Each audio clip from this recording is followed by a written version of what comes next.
ನಮಸ್ಕಾರ ಸ್ನೇಹಿತರೆ, ನೋಡಿ ಇವತ್ತು ಬಂದಿರೋಂಥ ಜಾಗ 5 ಎಕರೆ ಜಾಗ. 5 ಎಕರೆಗೆ ಈಸ್ಟು, ಸೌತು, ವೆಸ್ಟು 3 ಕಡೆ ರಸ್ತೆ ಬರುತ್ತೆ. ಜಾಗ ಮಾತ್ರ ತುಂಬ ಬ್ಯೂಟಿಫುಲ್ ಆಗಿದೆ. ನೋಡಿ, ಸುತ್ತಲೂ ಅಕ್ಕಪಕ್ಕ ತೋಟದ ಮನೆಗಳು, ತೋಟನೇ ಇರೋದು. ಫಾರ್ಮ್ ಹೌಸ್ಗಳೆಲ್ಲ ಮಾಡ್ಕೊಂಡವ್ರೆ, ಒಳ್ಳೆ ವ್ಯೂವಲ್ಲಿದೆ. ಇದು ಜನರಲ್ ಪ್ರಾಪರ್ಟಿ. ಬೆಂಗಳೂರಿಂದ ಇಲ್ಲಿಗೆ 150 ಕಿಲೋಮೀಟ್ರ್ ಆಗುತ್ತೆ. ಮೈಸೂರಿಂದ ಇಲ್ಲಿಗೆ 80 ಕಿಲೋಮೀಟ್ರ್ ಆಗುತ್ತೆ. ಟೌನ್ನಿಂದ ಹನೂರಿಂದ MMS ಹೈವೇಯಿಂದ 1-2.5 ಕಿಲೋಮೀಟ್ರ್ ಆಗುತ್ತೆ. ತಾರ್ ರೋಡಿಂದ 500 ಮೀಟ್ರು. ದೊಡ್ಡ ರೋಡು, 33 ಅಡಿ ರಸ್ತೆ. ಇಲ್ಲೊಂದು ಸ್ವಲ್ಪ ಎಕ್ಸ್ಟ್ರಾ ಬಿಟ್ಕೊಂಡವ್ರೆ, 40 ಅಡಿ ರಸ್ತೆ ಬಿಟ್ಟಿದ್ದಾರೆ. ನೋಡಿ, ಜಾಗ ಅಂತೂ ತುಂಬ ಚೆನ್ನಾಗಿದೆ. ಮಣ್ಣೆಲ್ಲ ಪ್ಯೂರ್ ರೆಡ್ ಮಣ್ಣು ಸಾಯಿಲು.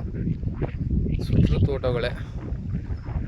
ಜಮೀನಂತೂ ಜನರಲ್ ಪ್ರಾಪರ್ಟಿ, ಲೀಗಲ್ ಆಗಿದೆ ಡಾಕ್ಯುಮೆಂಟು. ಎಕರೆಗೆ 45 ಲಕ್ಷ ಹೇಳ್ತಾ ಇದ್ದಾರೆ. ಸುತ್ತು ಫೆನ್ಸ್ ಆಗಿದೆ, ಗೇಟೆಲ್ಲ ಇಕ್ತಾರೆ. ಎರಡು ಕಡೆನೂ, ಹಿಂದಗಡೆ ಆ ಕಡೆನೂ ರೋಡ್ ಇದೆ, ರಸ್ತೆ. ನೋಡಿ, ಆ ಕಡೆನೂ 33 ಅಡಿ ರಸ್ತೆ, ಅಲ್ಲೂ ರೋಡ್ ಇದೆ. ಈ ಕಡೆನೂ ರಸ್ತೆ. ನೋಡಿ, ಅಲ್ಲಿ ಸೌತ್ ಫೇಸು ರಸ್ತೆ. ಜಾಗ ಮಾತ್ರ ತುಂಬ ಚೆನ್ನಾಗಿದೆ.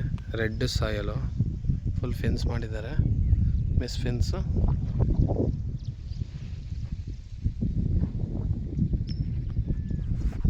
ಡಾಕ್ಯುಮೆಂಟ್ ಎಲ್ಲ ಲೀಗಲ್ ಆಗಿದೆ. ನೋಡಿ, ಅಕ್ಕಪಕ್ಕ ತೋಟದ ಮನೆಗಳು ಮಾಡ್ಕೊಂಡವ್ರೆ.